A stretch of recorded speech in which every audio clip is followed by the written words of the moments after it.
गोपालगंज जीत के बाद बीजेपी दफ्तर में खुशियां मनाई जा रही हैं। दीपावली आप देख सकते हैं कि जिस तरीके से बम पड़ाके कार्यकर्ताओं द्वारा फोड़े जा रहे हैं, देख सकते हैं कि बम पड़ाके की आवाज़ आपको सुनाई दे रही दिखाई दे रही है कि कार्यकर्ता बम पड़ाके फोड़ रहे हैं और जश्न गोपालगंज की जीत का जश्न मना रहे हैं। जहां वहीं नेता प्रतिपक्ष विजय सिन्हा का साफ कहना है कि सरकार की जीत नहीं हुई है मोकामा में, वहां छोटे सरकार की जीत है और हम 25 साल बाद वहां खड़े हैं और 65,000 हमने वोट लाया है। तो ये मार्जिन बहुत कम है। जो जीत पहले 36,000 की जब अनंत सिंह थे खड़े 2020 में तो हुई थी, उस समय भी महागठबंधन में की जीत हुई थी, लेकिन इस बार अंतराल 16,000 मान के चलिए 23,000 की जीत है। लेकिन उनका साफ कहना है कि ये जीत हमारी है और हमारे साथ कुछ कार्यकर्ता भी हैं, उनसे बात करेंगे। सर जीत और जीत कैसी रही आप लोग की? भारतीय जनता पार्टी एनडीए गठबंधन जीत जो हुई गोपालगंज में उसकी कितनी खुशी है? होना ही था, वो तो तय था कि जो गोपालगंज जीते बहुत बड़ी बात नहीं है। बात मोकामा की कीजिए। मोकामा लेकिन हार तो आप लोग की हुई 16,000। मोकामा में भारतीय जनता पार्टी को 63,000 वोट मिला। जब नीतीश जी लड़े थे वहाँ से जेडीयू लड़ी थी, नीतीश जी का वो गृह जिला है, तो भी इतना वोट जेडीयू को नहीं आया था जितना बीजेपी को इस बार 63,000 वोट आया। लेकिन आपके बड़े बड़े नेता कैंपेन के चिराग पासवान लास्ट समय पर वहां जाते हैं और कैंपेन करते हैं और वोट मांगते हैं, लेकिन वो फैक्टर कोई काम भाई नहीं है। मोहल्ले का कोई पार्टी रहेगा तो मोहल्ले वाले नेता ही न कम उसका कैंपेन करेंगे और जिला का पार्टी रहेगा तो जिला के नेता कैंपेन करेंगे। राज्य स्तरीय पार्टी रहेगी तो राज्य के। भाई भारतीय जनता पार्टी राष्ट्रीय स्तर की पार्टी है, विश्व की सबसे बड़ी पार्टी है। लेकिन तो आप क्या कहते हैं कि नेता नहीं आए? अगर राष्ट्रीय स्तर की पार्टी है, लेकिन वही ना आरोप लगता है कि आप लोग बाहर से मंगाते हैं नेता, बाहर और भीतर क्या होता है? भारत एक देश है, एक राष्ट्र है, बाहर भीतर वही करते हैं जो मतदाता को भ्रमित करना चाहते हैं।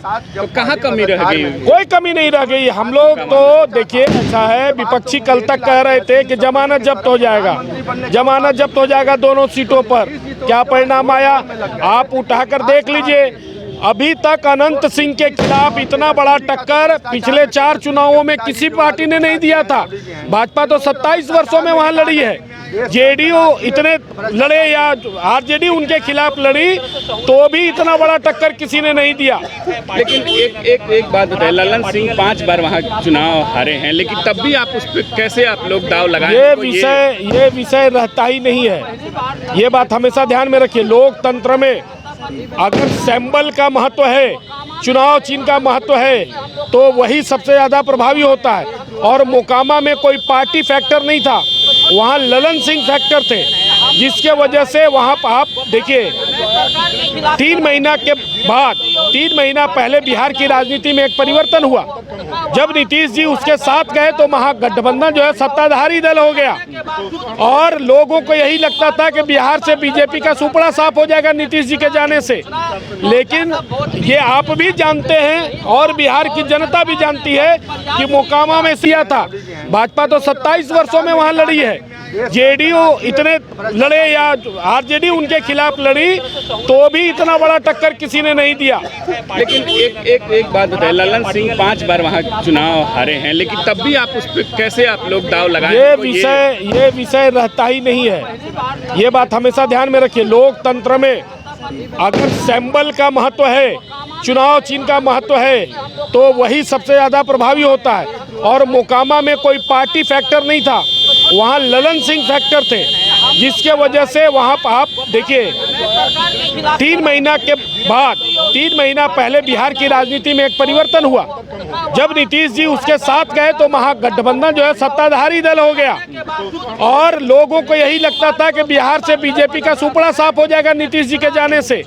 लेकिन ये आप भी जानते हैं और बिहार की जनता भी जानती है कि मोकामा में सिर्फ ललन सिंह फैक्टर थे। लेकिन अगर गोपालगंज की बात करेंगे तो गोपालगंज में कहाँ चला गया महागठबंधन? और नीतीश जी गए भले महागठबंधन के साथ, लेकिन जो चुनाव परिणाम आया, जो रिजल्ट आया, जो जीत का अंतर आया, आंकड़ा आया, उससे यह स्पष्ट है कि नीतीश जी के समर्थक जो नीतीश जी के वोटर माने जाते थे वो महागठबंधन के साथ नहीं गए। नहीं खड़े। और कुछ भी नेता है, क्या कहना है सर कि जीत की जिस तरीके से गोपालगंज में हुई लेकिन हार तो मोकामा में हुई है आप लोग? देखिए, एक बात आप लोग को मालूम होना चाहिए कि मोकामा में हम लोग 27 साल के बाद चुनाव लड़ी और पहली बार 67,000 वोट भारतीय जनता पार्टी को मोकामा की जनता ने दिया।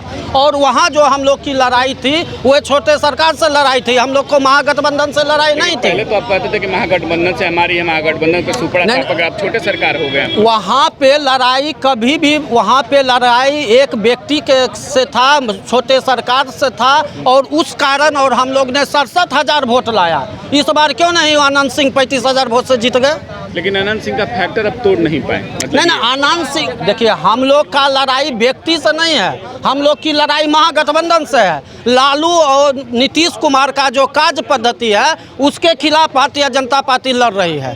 तो वहाँ पर तो हम, लेकिन हम लोग ने जो गोपालगंज में जीत ली है, यह सरकार के खिलाफ जीत है। जो नीतीश कुमार और तेजस्वी यादव जो एक समीकरण बना के चल रहे थे, उस समीकरण को वहाँ की जनता ने ध्वस्त कर दिया। मतलब साफ है, कार्यकर्ताओं की कहना है कि गोपालगंज में जो जीत हुई है वो सरकार की जीत नहीं हुई है और ये सरकार की हार है। और वहीं जब मोकामा की बात करते हैं, वहाँ मोकामा सरकार नहीं जीती, अनंत सिंह जीते हैं, अनंत सिंह का फैक्टर जीता। मतलब अनंत सिंह को साफ बीजेपी मान रही है कि हराना मोकामा में मुश्किल है। और वहीं गोपालगंज में बीजेपी की जीत का जश्न आप देख सकते हैं कि जहाँ बम पड़ाके फोड़े जा रहे हैं। लेकिन एक बात ये कहना है कि बीजेपी 27 सालों बाद मोकामा में चुनाव इस तरीके के 65,000 से ज़्यादा वोट पा रही है, तो कहीं ना कहीं ये फैक्टर अच्छा काम आया। लेकिन हार तो एक भाई बराबर की हुई, जहां मोकामा में बीजेपी हार गई वहीं गोपालगंज में जीत हुई है। और जश्न का माहौल यहां बीजेपी दफ्तर में आपको दिखाई दे। कार्यकर्ताओं का सब कहना है कि जीत हमारी